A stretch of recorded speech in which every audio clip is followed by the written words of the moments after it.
ಸುರಕ್ಷೆಯ ಸುಖರಸಂ ಎಂದರೆ ಪಾರ್ವತಿ ರಮಣನಾದ ಪರಮೇಶ್ವರನು ಯಾವ ರೀತಿ ತಿಳಿದುಕೊಂಡಿರುವುದು ತದ ರೀತಿ ತಾವರೆ ಕಮಲದ ಸವಿರುಚಿಯನ್ನು ಯಾವ ರೀತಿ ತಿಳಿದುಕೊಂಡಿರುವುದು ತದ ರೀತಿ ಬ್ರಹ್ಮವರ ದಿಂಬುಯು ತಾವರೆ ಕಮಲದ ಸವಿರುಚಿಯನ್ನು ಯಾವ ರೀತಿ ತಿಳಿದುಕೊಂಡಿರುವುದು ತದ ರೀತಿ ಮಾನ್ಯರಿಗೂ ಮತ್ತು ಮಹಿಳೆಯರಿಗೂ ತಿಳಿದೇ ಇದೆ.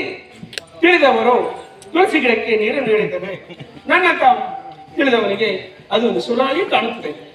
ಭಕ್ತರು ಹರಿಭಜನೆಯನ್ನು ಮಾಡಿದರೆ ನನ್ನಂತ ಮೂಢನಿಗೆ ಅದು ಬೊಗಲಾಟವಾಗಿ ಕಾಣುತ್ತದೆ.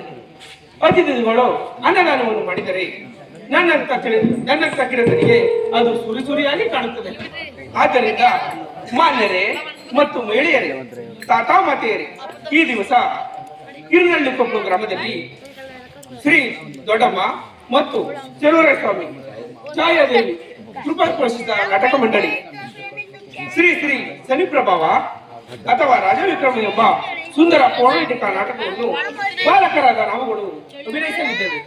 ನಾವು ಆಡತಕ್ಕಂಥ ಹಾಡುಗಳಲ್ಲಾಗಲಿ, ನಾವು ನಡೆಯಕ್ಕಂಥ ನಡೆನುಡಿಗಳಾಗಲಿ, ಯಾವುದೇ ತಪ್ಪು ಬಂದರೂ ತಾತ ಮಾತೆಯರು ಇದೆಲ್ಲ ತಿದ್ದುಕೊಂಡು ಮನ್ನಿಸಿ ಕಾಪಾಡಬೇಕೆಂದು ಬೇಡಿಕೊಳ್ಳುವೆನು.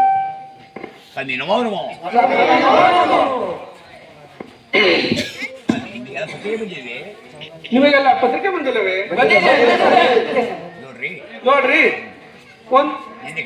ನಿನ್ನೆ ಕಳೆ ದಿವಸ ನಮ್ಮ ರಾಜಸ್ಥಾನಕ್ಕೆ ನಮ್ಮ ಅರಮನೆಗೆ ಯಾರೋ ಬಡ ಪುರೋಹಿತರು ಬಂದಿದ್ದಾರಂತೆ.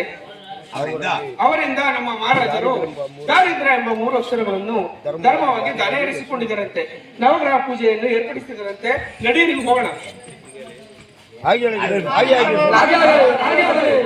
ಹಾಗಲ್ಲರಿ, ಒಂದು ರಾಜಸ್ಥಾನಕ್ಕೆ ಆಗಲಿ, ಒಂದು ದೇವಸ್ಥಾನಕ್ಕೆ ಆಗಲಿ ಬರೀ ಕೈಲಿ ಹೋಗಬಾರ್ದು.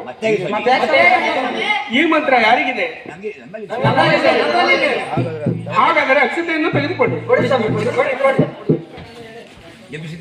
ಜಪಿಸಿದರೆ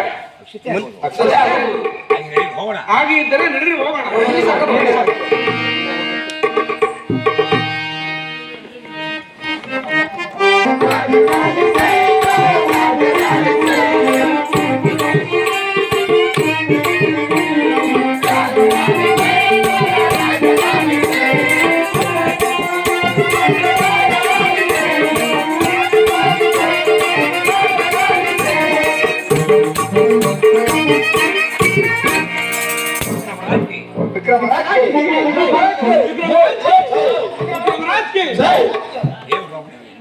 ಸರ್ವಧರ್ಮಗಳಿಗೂ ನಮಸ್ಕಾರಗಳು. ಪ್ರಭು, ನಮ್ಮನ್ನು ಎಷ್ಟು ಜಾಗೃತಿಯಿಂದ ಕರೆಸಲು ಕಾರಣವೇನು ಪ್ರಭು?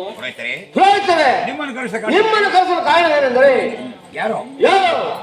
ಬಡ ಪುರೋಹಿತರು ನಮ್ಮ ರಾಜಸ್ಥಾನಕ್ಕೆ ಬಂದಿರುವರು. ಅವರಿಂದ ದಾರಿದ್ರ್ಯವೆಂಬ 3 ಅಕ್ಷರಗಳನ್ನು ನಾವು ಕೈದಾರಿಯಾಗಿ ಎತ್ತಿಕೊಂಡಿರುವರು. ಆದರೆ ತಿಳಿಯೋದಕ್ಕೋಸ್ಕರ ನಿಮ್ಮನ್ನು ಕರೆಸಿರುವರು.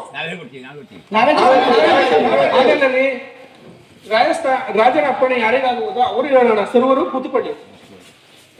ಪೂಜಾರೆ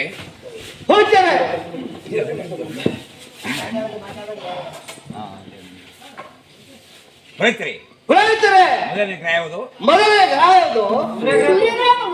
ಏನೇನು ಸೂರ್ಯದೇವರೇ, ಆ ಸೂರ್ಯದೇವರ ಮಹಿಮೆಯನ್ನು ಸಾಂಗವಾಗಿ ತಿಳಿಸುವಂತರಾಗಿ